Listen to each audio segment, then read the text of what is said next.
तोहरे दिहाला सन हंसार हो। जब भोला बाबा ई तोरे देहल ई मानुष के तनमा छे, ई तोरे देहल ई पूरा संसार छे। कौन भाव में कहै छे?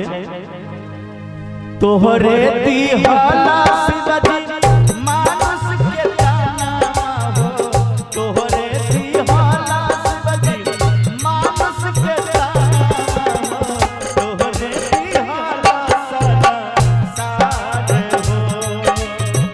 तू ही रचना माया के बाजार हो, तोहरे दिहाला शिवजी मानुष के तनमा हो, तोहरे दिहाला संसार हो।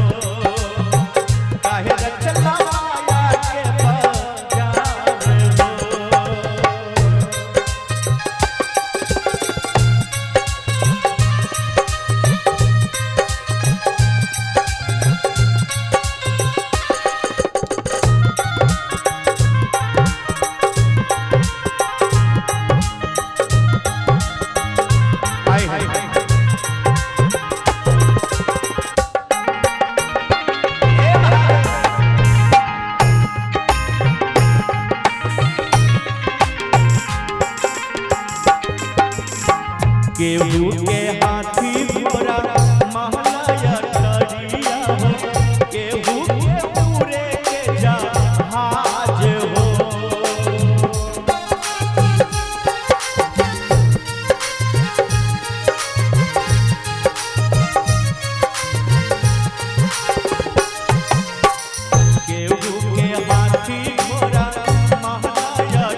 घूमे रउआ छठ के बसहा हो दूसरा के घूमे खातिर कार हो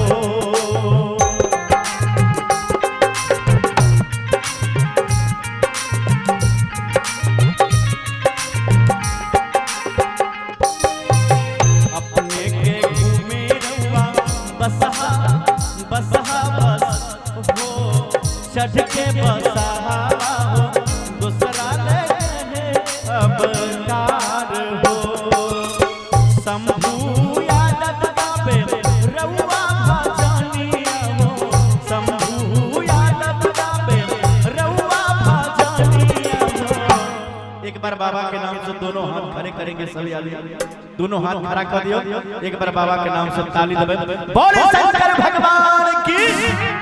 अरे अपने घूमे बाबा अरे बसहा अरे चढ़ के बसहा हो आ दूसरा के घूमे खातिर कार हो